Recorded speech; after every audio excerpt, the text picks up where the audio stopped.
कई संविधान के ज्ञाताओं ने, देश के वरिष्ठ अधिवक्ता और संविधान के विशेषज्ञ कपिल सिब्बल जी ने,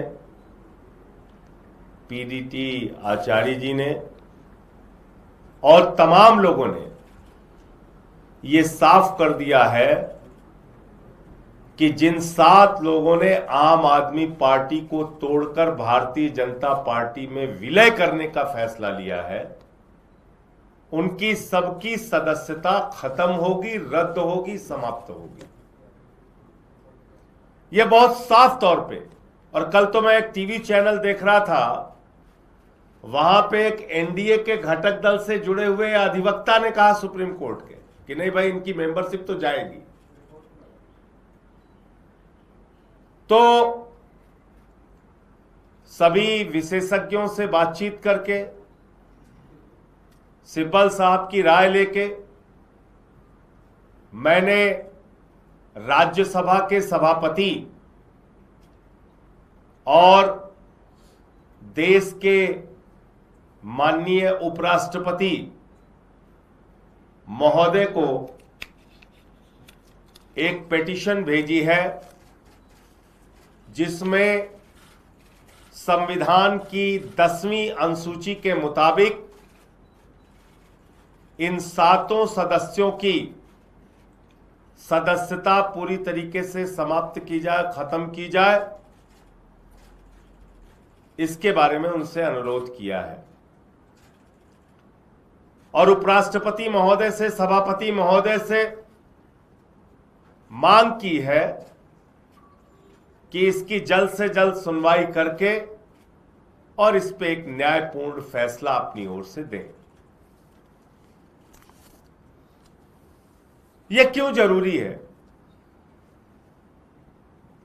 क्योंकि आप एक पार्टी से चुनकर आते हैं और उसके बाद ईडी का, सीबीआई का, जांच एजेंसियों का दुरुपयोग करके आपको तोड़ा जाता है और भारतीय जनता पार्टी जो इस खेल में माहिर है, वो आपको अपने में मिला लेती है। ये लोकतंत्र के साथ भी धोखा है, पंजाब के लोगों के साथ भी धोखा और गद्दारी है, और साथ ही साथ देश के संविधान के साथ भी एक धोखा है और उसका मजाक उड़ाने की कार्रवाई है। अगर आप एक दल से चुने गए हैं और आपको कोई मतभेद है, आप इस्तीफा दीजिए उस दल से और जाइए जहां आपका मत बनता हो। लेकिन आप उसी पार्टी के एमएलए से चुने गए हैं जिसको आज बुरा भला कह रहे हैं आप। तो इसलिए इस याचिका से चेयरमैन साहब जल्द फैसला देकर इनकी सदस्यता रद्द करेंगे, ऐसी मैं उम्मीद करता हूं, ऐसा मैं भरोसा करता हूं। इस मामले में सर्वोच्च न्यायालय के भी कई निर्णय हैं जो स्पष्ट करते हैं कि कैसे इनकी सदस्यता जा सकती है, और संविधान की 10वीं अनुसूची में भी साफ तौर पे लिखा गया है कि इस प्रकार की किसी भी तोड़फोड़ की इजाजत भारत का संविधान नहीं देता है। मुझे इतनी बात कहनी थी। आपका कोई प्रश्न हो आप पूछ सकते हैं। सर, आपने कपिल सिब्बल का जिक्र किया, लेकिन उन्होंने इस बात की तरफ भी इशारा किया कि आप ठीक है पिटीशन दायर करें, फिर मामला कोर्ट में जाएगा, कहीं से भी आपको वो इंसाफ मिलने वाला नहीं। बात उन्होंने कल कही, पूरा प्रोसेस उन्होंने बताया अपनी प्रेस कॉन्फ्रेंस में कि कब क्या, किस मौके पे क्या होगा। तो ये आप क्या कोई मांग आपने बताने की है कि इसका जल्द निपटारा किया जाए, तो आपको लगता है कि इसका जल्द निपटारा होगा? देखिए, जिन मामलों में निपटारा नहीं हुआ, कई ऐसे भी उदाहरण है कि उसमें कोर्ट के फैसले आए। याद कीजिए उत्तराखंड के मामले में क्या हुआ, याद कीजिए अरुणाचल के मामले में क्या हुआ। जब वहां इस प्रकार की तोड़फोड़ की गई थी, सुप्रीम कोर्ट ने फैसला भी दिया था। कई बार विलंब होने से निराशा जरूर होती है, लेकिन अब उसकी लड़ाई लड़ेंगे, कानूनी लड़ाई लड़ेंगे। जो एक संविधान की बात है उसको तो सबको मानना पड़ेगा, सबके ऊपर लागू होता है। सर, ऐसे रूमर्स हैं कि पंजाब के एमएलए जो है वो राघव चड्ढा के टच में हैं और पार्टी शिफ्ट करने का प्लान कर रहे हैं, बीजेपी में जाने का प्लान कर रहे हैं, तो इस पर आप क्या करेंगे? देखिए, इस प्रकार के र्यूमर और इस प्रकार की झूठी खबरें भारतीय जनता पार्टी के द्वारा प्रचारित की जाएंगी, राघव चड्ढा और बाकी लोगों के द्वारा भी प्रचारित की जाएंगी।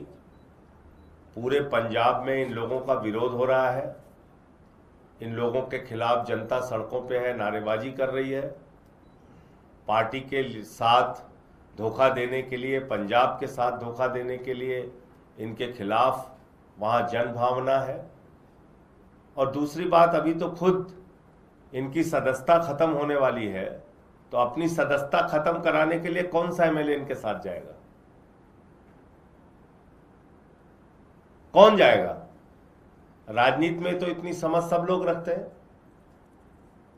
तो इसलिए ये एक झूठा प्रचार है, एक भ्रम फैलाने की कोशिश है, इसके अलावा कुछ नहीं है।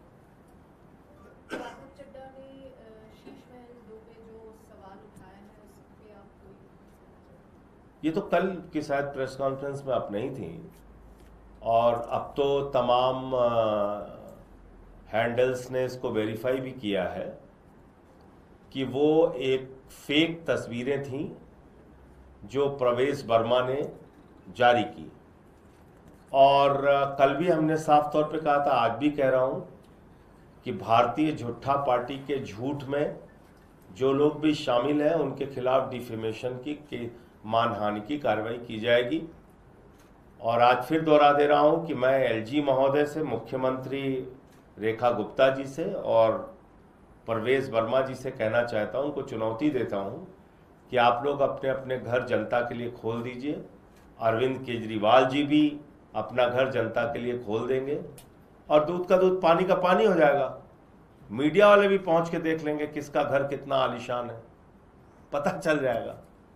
इसलिए ऐसी झूठे तस्वीरें जारी करना, ऐसा फ्रॉड करना, ये बीजेपी को इसमें महारत है। प्रवेश वर्मा ने वही काम किया है, तो उनके खिलाफ मानहानि का मामला, और जो भी लोगों, जिन चैनलों ने भी इस झूठी तस्वीर को दिखाया है, उनके खिलाफ भी कार्रवाई करने का काम हम लोग करेंगे।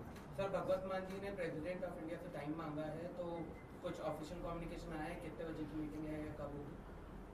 देखिए, राइट टू रिकॉल का एक मामला है। अब उस पर उपराष्ट्रपति से मिलकर भगवंत मान जी अपनी बात रखेंगे।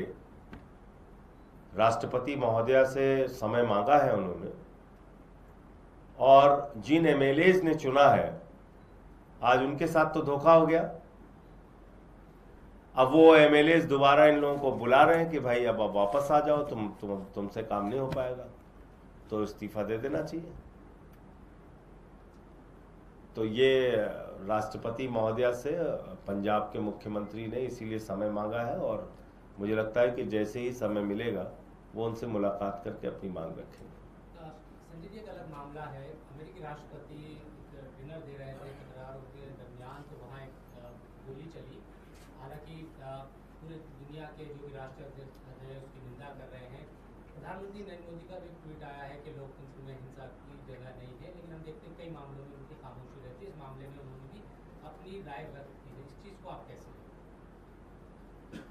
देखिए, बिल्कुल हिंसा के लिए जगह नहीं है, और ईरान में जो खामिनेई और उनके पूरे परिवार की हत्या की गई, उसके लिए भी लोकतंत्र में कोई जगह नहीं है। और जो 160 मासूम बच्चियों को मारा गया लोकतंत्र में, उसके लिए भी कहीं दूर दूर तक जगह नहीं है।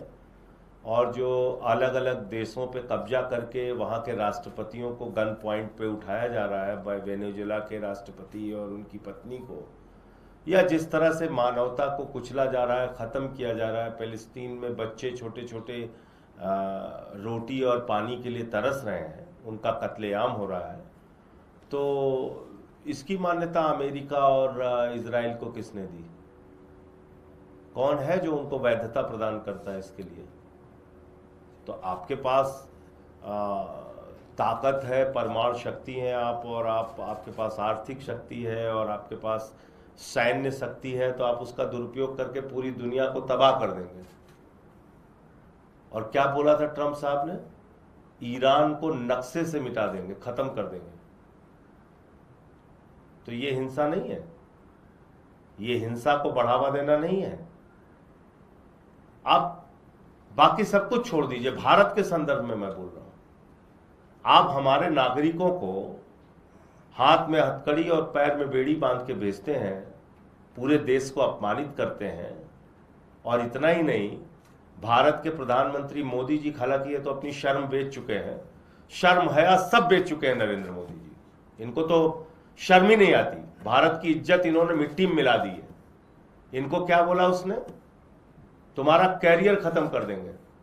मोदी जानता है कि मैं उसका कैरियर खत्म कर सकता हूं, फिर भी कुछ नहीं बोले नरेंद्र मोदी जी। 100 से ज्यादा बार बोल चुका कि मैंने इसको धमकाया और इससे ट्रेड डील की धमकी दी, ऑपरेशन सिंदूर रुकवा दिया, सीज फायर करा दिया, फिर भी नहीं बोले नरेंद्र मोदी जी। और सबसे ज्यादा यह हिंदुस्तान के एक एक व्यक्ति के लिए अपमानजनक बात है। 140 करोड़ लोगों का देश है भारत, दुनिया का सबसे बड़ा लोकतंत्र है भारत। हम अलग अलग भाषा, अलग अलग क्षेत्र, अलग अलग जाति, अलग अलग धर्म के लोग एक साथ मिलकर रहते हैं। विविधता में एकता हमारी विशेषता है। और ऐसे देश को ट्रंप नरक कह रहा है, फिर भी नहीं बोले नरेंद्र मोदी जी। कभी डांटता है, रूस से तेल मत लो, जी हुजूर। चल भाई ईरान से मत ले, जी हुजूर। आपने भारत की इज्जत को मिट्टी में मिला दिया है और आज ट्वीट कर रहे हो लोकतंत्र में हिंसा के लिए कोई जगह नहीं है। 160 बच्चियों पे क्यों नहीं ट्वीट किया मोदी जी ने? क्यों नहीं ट्वीट किया? भारत को नरक बोला गया। इस देश के 140 करोड़ लोग नरक में रहते हैं, हम लोग नरक में रह रहे हैं। बताइए, एक शब्द भारत के प्रधानमंत्री के मुंह से निकला हो, बताइए आप। इनका एक नेता है राम माधव, उसका बयान मैं सुन रहा था, कह रहा था बताओ और कैसे बिछ जाऊं आपके आगे, बताओ क्या क्या कैसे कैसे गुलामी करनी है। आपने कहा रूस से तेल ना खरीदो, हमने खरीदना, तो स्वीकार कर रहा है, अमेरिका में बैठ के स्वीकार कर रहा है। तो ये गुलाम सरकार और गुलाम पार्टी है, इनकी मानसिकता गुलामी वाली है। इन्होंने देश की प्रतिष्ठा को अंतर्राष्ट्रीय स्तर पे पूरी तरीके से समाप्त करने का काम किया। और हमारे प्रधानमंत्री की कोई विदेश नीति नहीं है, सिर्फ एक विदेश नीति है, ही खीखी ही खीखी, ही खीखी विदेश नीति। जब किसी विदेश के प्रधानमंत्री या राष्ट्रपति से मिलते हैं तो हम लोग सोचते हैं कि उस देश से क्या समझौता हुआ, इसके बारे में बताएंगे। पता चलता है ही खीखी ही खीखी, यही चल रहा है देश में। और सारा का सारा गुणगान करने वाले इनके भक्त अंधभक्त लगे रहते हैं इसी काम में। तो ट्रंप के ऊपर तो नहीं, आगे पीछे जहां भी हमला हुआ हो, तो हम तो पूरी तरीके, हम तो गांधी के देश, हम तो हर प्रकार की हिंसा के खिलाफ हैं। लेकिन हम सिलेक्टिव तरीके से हिंसा को डिफाइन नहीं कर सकते। हम सेलेक्टिव तरीके से हिंसा को नहीं डिफाइन कर सकते कि भारत में आए हुए हमारे मेहमान 100 नौसैनिक ईरान के मार दिए जाएं, तब प्रधानमंत्री को उसमें हिंसा नहीं दिखेगी। तब अमेरिका ने हिंसा किया ये नहीं दिखेगा उनको। हमारे मेहमान मार दिए जाए, मोदी नहीं बोलेंगे। अरे कुछ हिम्मत दिखाओ, स्पेन जैसा देश बोल रहा है ट्रंप के खिलाफ, इटली जैसा बोल रहा है देश ट्रंप के खिलाफ। आप दुनिया के सबसे बड़े लोकतंत्र के प्रधानमंत्री हो यार, थोड़ी हिम्मत दिखाओ। इतना क्या दब्बू बनना, भीगी बिल्ली बनना है।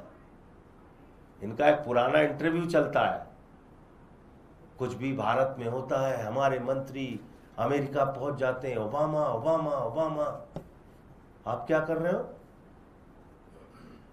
दिन रात ट्रंप ट्रंप ट्रंप की माला जप रहे हो।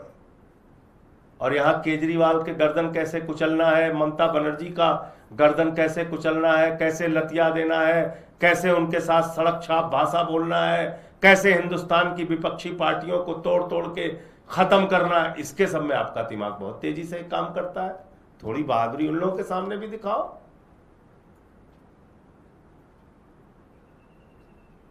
तो ये बात है। सर एक और सवाल है, उदित राज है कांग्रेस के नेता, उन्होंने कहा है कि जिन सांसदों ने आम आदमी पार्टी छोड़ी है उन्होंने देश हित में काम किया और बीजेपी से ज्यादा गद्दार आम आदमी पार्टी। कहने दीजिए, उदित राज कई पार्टी बदले हैं, तो बीजेपी को गद्दार मानते हैं कि नहीं मानते हैं? बीजेपी में रह चुके हैं उदित राज जी, बताइए।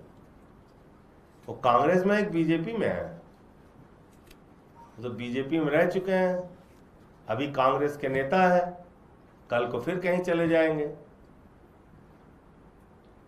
तो जो काम उन्होंने किया है वही काम इन 7 सांसदों ने किया है, तो उनका साथ तो देंगे। राहुल गांधी कह रहे हैं बंगाल में तृणमूल कांग्रेस बीजेपी के लिए दरवाजा खोल रहा है, वहां पे नारी सुरक्षा नहीं है। इसका पता तो 4 तारीख को चलेगा ना, जब तृणमूल कांग्रेस और ममता बनर्जी जी भारतीय जनता पार्टी की नफरत की राजनीति का सफाया कर देंगी, तब पता चलेगा ना। और राहुल गांधी जी को यह क्यों नहीं दिखता कि बाबरी मस्जिद बनाने वाले को जेड कैटेगरी की सुरक्षा दिया है अमित शाह और मोदी ने? इस पे बोला किसी ने? देश के किसी नेता ने इस पे बोला? जो आदमी बाबरी मस्जिद बनवा रहा है, हुमायूं कबीर, उसको हजारों करोड़ रुपए चुनाव लड़ने के लिए बीजेपी देती है, ये स्टिंग ऑपरेशन में उसने माना। और इसके अलावा उसको जेड कैटेगरी की केंद्रीय सुरक्षा बल के द्वारा सुरक्षा दी गई है। वो कहां से मिलेगी इसको? इसका मतलब मोदी अमित शाह मिल के बाबरी मस्जिद बनवा रहे हैं वहां पे हुमायूं कबीर के साथ। मोदी, इस देश के लोग अगर इन चीजों को नहीं समझेंगे और नहीं पहचानेंगे तो आने वाले समय में परिस्थितियां और खराब होंगी। आप एक ऐसे घिनौने पार्टी और घिनौने राजनीतिक खेल में शामिल हो गए हैं जाने अनजाने, जो लोगों की घटियापन की आप कल्पना नहीं कर सकते। जो आदमी बाबरी मस्जिद बनवा रहा है उसको ये पैसा दे रहे हैं 1000 करोड़ रुपए, और वो कह रहा है हम बीजेपी के साथ मिलकर सरकार बनाएंगे बंगाल में। और ये लोग उसको जेड कैटेगरी की सुरक्षा दिए हुए हैं। जेड कैटेगरी की सुरक्षा कैसे मिली है बाबरी मस्जिद बनाने वाले को? और सभा कर रहे, कह रहे सुन लो हुमायूं कबीर। अरे अंदर अंदर तो मिल लो हुमायूं कबीर चल रहा है, वहां क्या सुन लो कर रहे हो भाई? वहां तो अंदर अंदर मिल लो हुमायूं कबीर है। तो भाजपा ने कई भाजपा बना रखी है, उसमें कुछ ऐसे भी दल हैं जो मुस्लिमों के बीच में भारतीय जनता पार्टी का काम करते हैं। तो बंगाल में राहुल गांधी जी को और सारी पार्टियों को यह देखना चाहिए कि बीजेपी से कौन लड़ रहा है और बीजेपी किसके साथ है। बीजेपी बाबरी मस्जिद बनाने वाले के साथ है। बीजेपी बाबरी मस्जिद बनाने के लिए पैसा दे रही है।